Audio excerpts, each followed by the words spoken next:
John chapter 11 is where we're going to begin studying this evening. We're looking at this final phase in the presentation of Jesus in the Gospel of John. When we come to chapters 12 and 13 and following, it's really a transition into, and some people have actually seen chapters 11 and 12 kind of as a bridge between the first 10 chapters and the remaining chapters of 13 through 21. But we're seeing a crucial pivotal point, because in this chapter, Jesus is going to perform the seventh of his miracles in the Gospel of John. It will mirror and set the tone for his own resurrection as he raises Lazarus from the dead. But it will also, so to speak, seal his fate. And we understand through the study of this book, even in last chapter, that Jesus is the one in control of all the things that are happening in his sacrifice on the cross. It's all going according to the plan of God. But this is going to, humanly speaking, seal his fate. They're going to decide at this point. We've seen the growing hostility of the religious leaders, and this miracle is going to be the one where they look at it and say, we have to do something. We can't handle this anymore. Instead of submitting in faith to Jesus and accepting him for who he is, they decide they need to get rid of him because they are concerned about losing their own place in society. And so as we come to John chapter 11, this is one of the longer chapters of John. It's 57 verses. So we're going to get started and try and work through this together. Now, the backdrop to this, in the healing or the raising of the dead, there were in the Old Testament a handful of occasions, I should say, where individuals were raised from the dead. Elijah raised someone from the dead in 1 Kings 17. Elisha raised another from the dead in 2 Kings 4. And you remember a prophet in 2 Kings 13 fell upon his bones, someone fell upon his bones, the buried prophet Elisha's bones, and they were resurrected. And so you have three basic resurrections. Some would even include the raising of Samuel by the witch at Endor, but I don't know that I'd necessarily put that in the same category as the other three. And so the raising of the dead obviously is an act of God, but it's a very peculiar thing. This is Jesus only raised three people from the dead during his ministry. He raised the widow at Nain's son. He raised the daughter of Jairus, and now he's going to raise Lazarus from the dead. And so as we walk through, let's begin. Now, a certain man was ill, Lazarus of Bethany. Lazarus is the Hebrew name Eliezer, or Lazarus is the Greek version of the Hebrew name Eliezer, which means God has helped. Now, some people have tried to speculate and connect this Lazarus with the Lazarus mentioned in Luke 16, but I think those are two different types of things under discussion, and there is absolutely zero reason to connect those two things just because names may be similar. But Lazarus of Bethany, the village of Mary and her sister Martha, and of course this is indeed the brother of Mary and Martha, and Mary and Martha were introduced to in the Gospel of Luke, chapter 10, verses 38 through 42, when Martha is busy about serving in the house, and Mary is sitting at the feet of Jesus learning from him, and their personalities stay consistent even when you see their interactions with Jesus here. So verse 2, it was Mary who had anointed the Lord with ointment and wiped his feet with her hair, whose brother Lazarus was ill. Now this is a very interesting thing, because the Mary who anointed the Lord with ointment and wiped his feet with her hair, he puts that here in chapter 11, but chronologically, as John reveals it, the event itself is not recorded until the beginning of chapter 12. But you have to remember that John is writing many years later, as many as 20 and 30 years after the synoptic gospels of Matthew, Mark, and Luke. And so they would be familiar with the account of Mary anointing Jesus for his burial, as he would call it, or as he would describe it in his rebuke of the disciples led by Judas and his greed. But it's mentioned here to identify her because she would have been understood in the whole of Christendom, and the individuals who would have received this gospel of John would have understood who she is, even though the account is not recorded in John's gospel until chapter 12. Now in verse 3, so the sisters sent to him saying, they send a message to Jesus. Now you remember at the close of chapter 10, he has gone across and gone to the place where John was baptizing at the first, and people are believing in him. He's being successful, so to speak, in his ministry.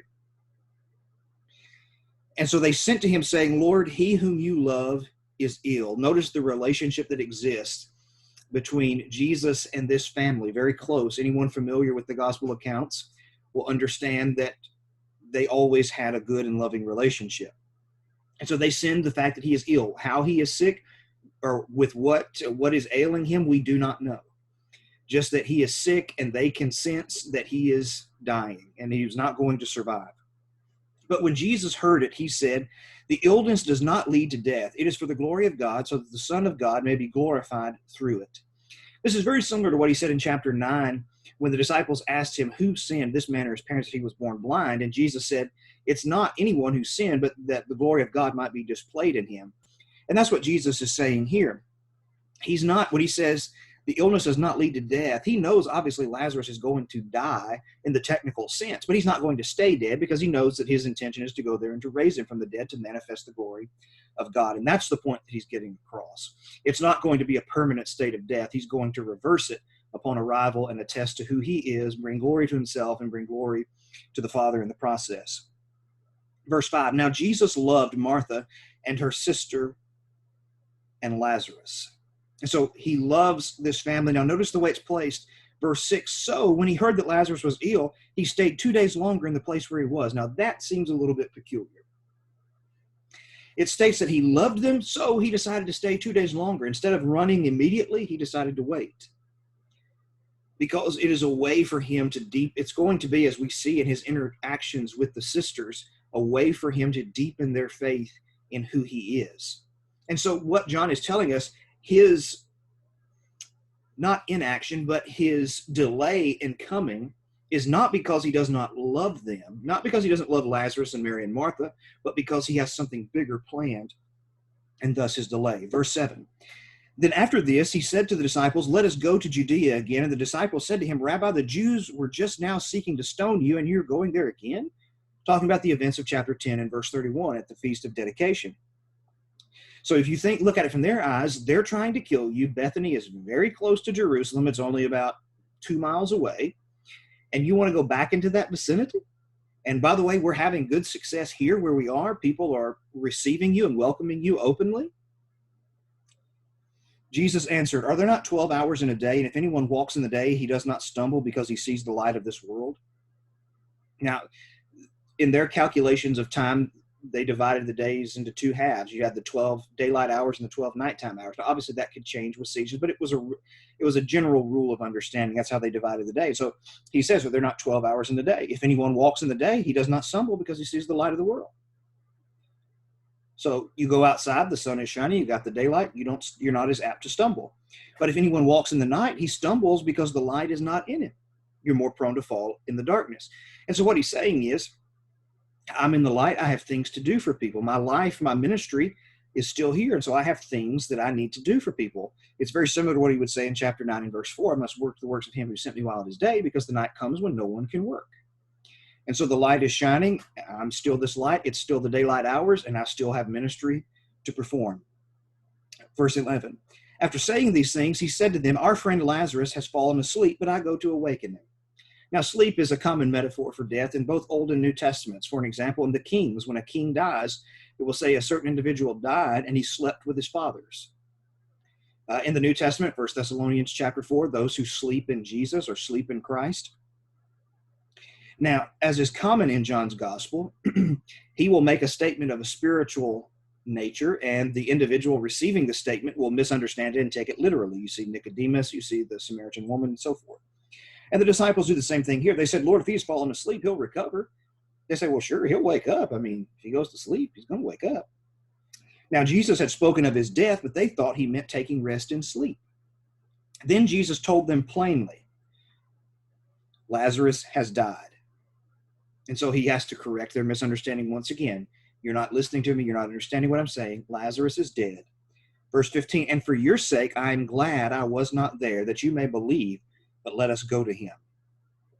That is, he's looking to strengthen the faith also of his disciples as his glory is manifested.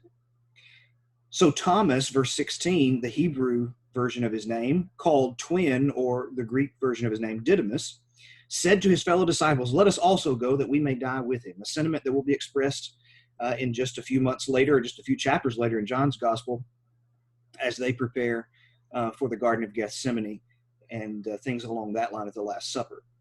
And so they're willing to follow Jesus into this, as they see it could be a very dangerous situation. So now we shift scenes, and Jesus and his disciples, it's probably about a day walk a day's journey from where they were to the town of Bethany. And so about a day later, fast forward, verse 17, Jesus arrives on the scene. Now, when Jesus came, he found that Lazarus had already been in the tomb for 4 days, which is also going to come up again.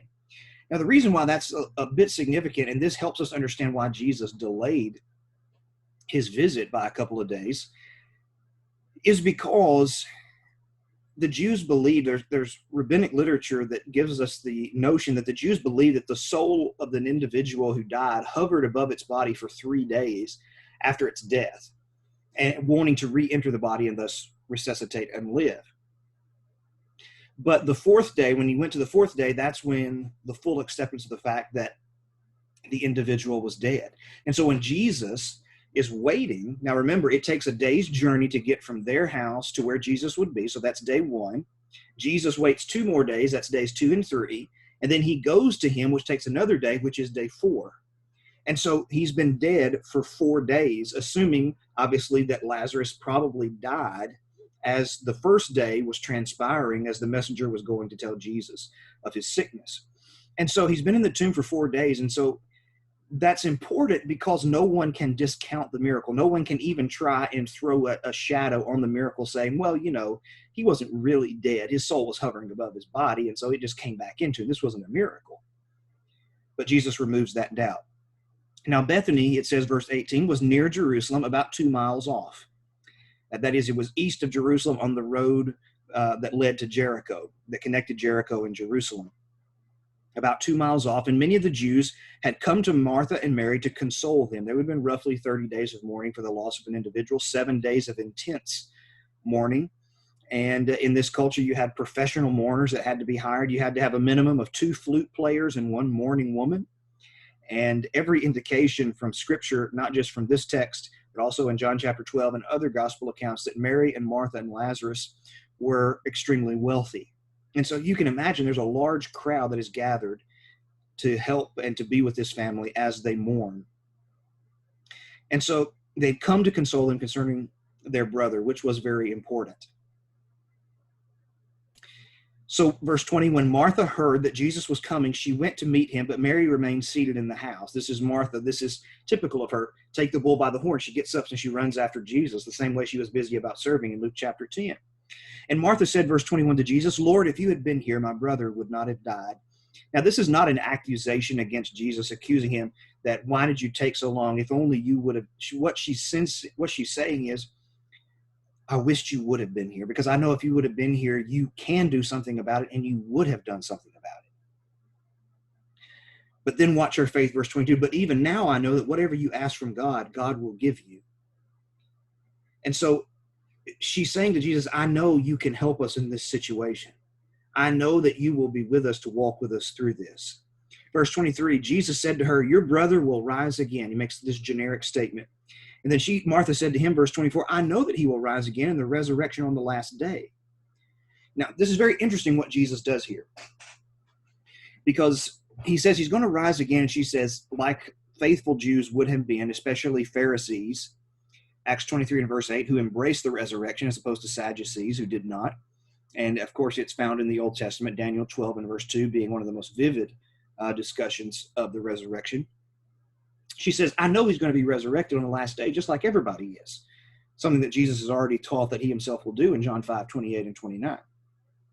Jesus said to her then, verse 25, one of these great I am statements in John, I am the resurrection and the life. Whoever believes in me, though he die, yet shall he live. And so she says, I know he's going to be resurrected. And Jesus says, I am the resurrection and the life. I'm the cause of it. I'm the one who has the power behind it. And actually, I'm going to use it right now. And so he's shifting her from her general theological understanding and correct understanding that the resurrection will take place at the end of time. And he's forcing her into this moment that says, I'm the one in control of the resurrection, and I'm going to raise him now. And that's why Jesus said, whoever believes in me, though he die physically, yet shall he live. He's going to be resurrected. Verse 26, and everyone who lives and believes in me shall never die. Now he's talking, spiritually speaking, the one who believes in me, everyone who lives and believes in me shall never die. Because he's speaking of spiritual death here, and the Jews kind of had this notion that when a person died, it was as if life and eternity kissed one another. They united and they connected to one another as the individual transitioned from life to eternity, or from time to eternity. Verse 27, she said, back up at the end of verse 26, Jesus said, "Do you believe this?" You see how he's drawing her in and forcing her to take this theological understanding of the Old Testament and to invest all of that in him in this particular situation. Do you believe that I'm the one who causes that and that I can do something about it now? She said, "Yes, Lord. I believe that you are the Christ." This key, important title, this anointed one that has been a constant discussion throughout the Gospel of John, and the Son of God who is coming into the world. She embraces him. This is very similar to Peter's confession in Matthew 16 that's more well-known. John 6, another confession that is made concerning Jesus by Peter. And so she embraces fully. She understands who Jesus is, the Messiah. Verse 28, when she had said this, she went and called her sister Mary, saying in private, "The teacher is here and calling for you." And when she heard it, she rose quickly and went to him. That is, Mary got up and went. Now Jesus had not yet come into the village, but was still in the place where Martha had met him. And when the Jews who were with her in the house, consoling her, saw Mary rise quickly and go out, they followed her, supposing that she was going to the tomb to weep there, which was a common custom, especially in those first 7 days of intense mourning, to go to the tomb and to weep and to pour out your tears on the tomb of the individual, or at the tomb of the individual. Verse 32, now when Mary came to where Jesus was and saw him, she fell at his feet, saying to him, "Lord, if you had been here, my brother would not have died." Again, not an accusation, just a sense of regret. I wished you'd have been here because I know you could have done something. Now we get a small window into the emotional life of the Lord. When Jesus saw her weeping, the word here means to wail, to lament, to cry out loud, to make sobbing noises. And the Jews who had come with her also weeping, they're weeping alongside her. He was deeply moved in his spirit and greatly troubled. He was deeply moved. The word is used in other writings to describe a horse that snorts in anger. And so Jesus sees the broken heart of Mary and sees the broken heart of those individuals around her, and anger is ignited within him, and he snorts almost like and he's greatly troubled. Similar statements are used in chapter 12 and verse 27 and chapter 13 and verse 21 to describe the impending crucifixion. And so he's angry because Jesus is the creator of the world, and this is not the way he intended the world to operate. Sin entered into the world and all these consequences befell us, death being one of the main ones.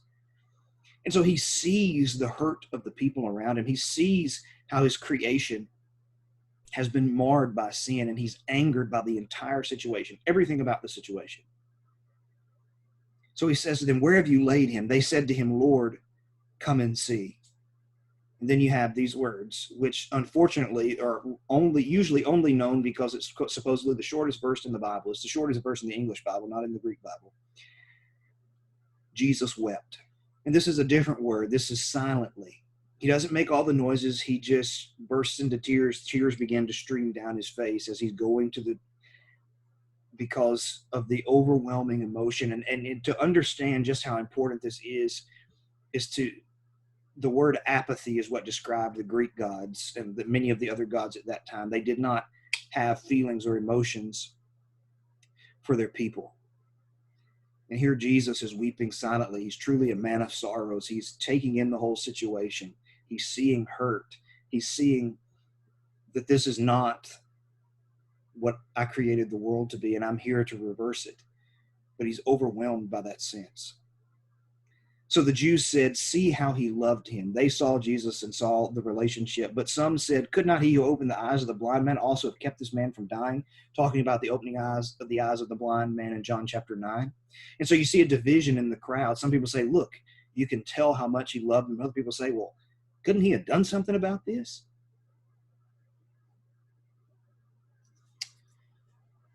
You see how Jesus is always kind of at the center of, shouldn't say always, but many times he's at the center of controversy.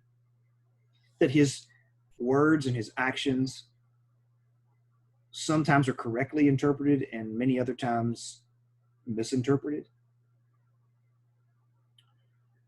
Verse 38, then Jesus, deeply moved again, came to the tomb as he arrives. And it was a cave, and a stone lay against it. It was carved into the wall, and they would carve out almost kind of like bunk bed type things. You would have different racks.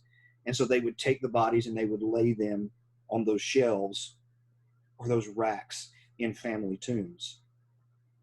And this stone lay against it, very similar to the one that he would be buried in later. Some of these were hewn out of a rock like the one he would be buried in, and some of these were just natural indentations in the earth and in caves, just naturally created. Jesus said to them, take away the stone. And Martha, the sister of the dead man, said to him, Lord, by this time there will be an odor, for he's been dead for 4 days, because the Jews buried the same day. They did not embalm the body. And so they did that many times to prevent the odor. She said, if we open this up, this is going to be a terrible smell. Now, in Martha's mind, she probably thinks that Jesus wants to go in and see the body of his friend. She may not have fully put together everything that's about to take place. Jesus said to her, did I not tell you that if you believed, you would see the glory of God? In essence, what he's saying is, trust me. Verse 41, so they took away the stone, and Jesus lifted up his eyes and said, Father, I thank you that you have heard me. I knew that you always hear me, but I said it on account of the people who are standing around, that they may believe that you sent me. And so he offers a prayer to God so that they can make the connection between Jesus and God the Father and see their equality, see their nature, make the connections that need to be made. Verse 43, when he had said these things, he cried with a loud voice, as opposed to these enchanters who would mutter things, Isaiah 8 and verse 19, and whisper and small incantations and things along that line. Jesus is very clear, and this loud voice is very similar to John 5, 28 and 29. All those who are in the grave will hear his voice and will come forth. With a loud voice, he cried, Lazarus, come out. I love how one commentator pointed out in the original text, it literally reads like this, Lazarus, exclamation point. Here, exclamation point. Outside, exclamation point. Lazarus, here, outside. He is calling him out of the grave and out of the tomb, telling him to present himself before his Lord who created him. And the man who had died came out, and his hand and feet were bound with linen stripes, and his face wrapped with a cloth. Jesus said to them, unbind him and let him go. They would take a linen cloth that was, I guess, maybe similar to something like a bed sheet today, and at the bottom of his feet, they would lay it down on the ground. And then as they laid the body down, they would fold the sheet, or they would wrap the sheet over the top, leaving the sides open. And then they would take linen strips and tie the feet together and tie the hands together, and the head covering was a completely different cloth. This is similar to the way Jesus is going to be buried in John chapter 20. And they would put spices and different things to help the smell. And so here he is. You can imagine him. He gets off of the shelf and he comes out. And, just a stunning occasion. And an interesting vein we don't have time to explore tonight is what goes on in Lazarus's mind. This is, but again, that's not the thrust of what John wants us to focus on. He wants us to focus on Jesus and the one who can raise him from the dead. So we can explore that on another occasion. So he tells the other people to unbind him and let him go, to untie his hands and his feet and get this sheet off of him and the covering on his face, because he's alive and well and he's ready to go back to his life. So here he is. He's raised him from the dead, an undeniable miracle. Now, we're going to see how, instead of looking at an undeniable miracle of raising a person from the dead, people can have such a terrible reaction to it. When a person is bent on not liking another individual, they will deny even the strongest of evidence that they are not evil. But if they're bent on not liking them and thinking that they're evil and wicked, no matter what evidence you present them with, they will not see it. Watch. Many of the Jews, therefore, who had come with Mary and had seen what he did, believed in him. So some people, rightly so, looking at it, say, hands down, this is a miracle. He's exactly who he's claiming to be. But some of them went to the Pharisees, not the Sadducees, who were the leaders, who were in control of the Sanhedrin, because, of course, they didn't believe in the resurrection. They go to the Pharisees and told them that what Jesus had done. So the chief priests, which would be former high priests and other influential priestly families, and the Pharisees gathered the council, the Sanhedrin, the ruling council of the Jews, and said, what are we to do? For this man performs many signs. What are we going to do with him? We've got to have a plan on how to deal with Jesus. All of these things are happening. If we let it go on like this, verse 48, everyone will believe in him, and the Romans will come and take away both our place and our nation. Our place most likely has reference to the temple, and our nation, that is, we'll lose our standing. We'll lose what we're comfortable with in our status in the world. Now look at this. If we let him go on, everyone will believe in him. You see, their concern is not a matter of truth. Their concern is a matter of keeping the status quo, that they have to be right. It's something that we mentioned this past Sunday in a sermon.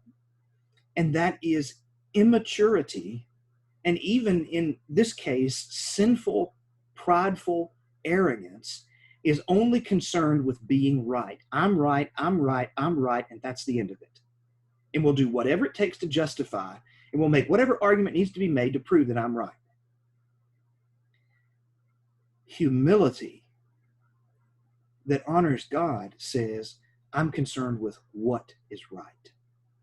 Even if that means I'm wrong, I'm concerned with what is right. And if I'm wrong, I'm willing to bring myself into line with what is right. You do not see that with them. They're saying everybody will believe in it, and when we'll lose our place, we'll be humiliated. But one of them, verse 49, Caiaphas, who was the high priest from 18 to 36, the years 18 to 36, was high priest that year and said to them, you know nothing at all. Very degrading. He basically, if I were to translate it, would say, you have no idea what you're talking about. So it's very much talking down to them in condescension. Nor do you understand that it is better for you that one man should die for the people than that the whole nation should perish. So he's basically saying he's going to have to die. It's better for one man to die than our whole nation to die in the process, which is ironic because the whole nation is going to die in the process. AD 70, the Romans are going to destroy them and take away their place and their standing as their nation. Verse 51, he did not say this of his own accord, but being high priest that year, he prophesied that Jesus would die for the nation, and not for the nation only, but also to gather into one the children of God who were scattered abroad. That is, the high priest was when you look in the book of Numbers, was a spokesman for God. And so God is, in a sense, using him to communicate this message, to put the idea of the propitiation or the substitutionary atonement of Jesus into his mouth, that he's not dying only for the Jewish nation, but also to gather in the children of God who are scattered abroad, talking about Gentiles, very similar to chapter 10 and verse 16, when Jesus said, other sheep I have which are not of this fold. They must also come in. And so when he gives that statement, when he tells them that one should die instead of the nation, verse 53, so from that day on, they made plans to put him to death. That was it. In their minds, they knew he had to go. And it's stunning because you look at everything Jesus has done has been revealed in this gospel account. And they say he's got to go. For what? Healing people? Raising the dead? Opening the eyes of the blind? It's absolutely amazing and frustrating all at the same time. Verse 54, Jesus therefore no longer walked openly among the Jews, but went from there to the region near the wilderness to the town called Ephraim or Ephraim, from 2 Chronicles 13 and verse 19. It was about 12 miles from Jerusalem, and there he stayed with his disciples. And so he leaves the city of Bethany, or the village of Bethany, and goes on. And if you were to insert a marker here between verses 54 and 55, you could insert Luke chapter 17 and verse 11 through chapter 19 and verse 28. The events recorded in those chapters chronologically can fit right here because he's going about and ministering still. Verse 55, now the Passover of the Jews was at hand, and many went up from the country to Jerusalem before the Passover to purify themselves. Numbers chapter 9. Some kind of, if they've come in contact with something, they need to go through the ritual process of becoming ceremonially clean. And so they go early. Many people go early to Jerusalem so that they can be ready. They can cleanse in the temple area and in those pools and things along that line. And so they're coming early, and around a feast day, especially something like Passover, you're looking at probably 1 million people in the city of Jerusalem, which is a pretty big number for the size city it was. Verse 56 says, all these people are coming. They were looking for Jesus and saying to one another as they stood in the temple, what do you think? That he will not come to the feast at all? And so there's debate. Is Jesus going to show up? What's going to happen if he shows up? I mean, what's going to transpire? Now, the chief priests and the Pharisees had given orders that if anyone knew where he was, he should let them know so that they might arrest him. And so you see the scene Jesus is walking into, and he's going to walk into it with eyes wide open. And even though it can feel like from a human perspective, they've obviously got the target on him and they're going to mistreat him, never for a second is Jesus out of control of anything that's happening. He's in absolute control the whole time. Everything is going exactly the way it has been planned in heaven since eternity. And so when we look at this chapter and Jesus raising Lazarus from the dead, he's showing us and telling us something about what will come with his own resurrection later in the book, but also the resurrection of all mankind, including you and me. And that Jesus has the power to do that if we are willing to put our faith in him, a penitent faith that confesses Jesus to be immersed in water for the forgiveness of our sins, Acts chapter 2 and verse 38, then we never will die, as he would say in John 11 and verse 26. This is Jesus. And now, like the crowds, and like every individual in those crowds, we have to decide what we're going to do with him.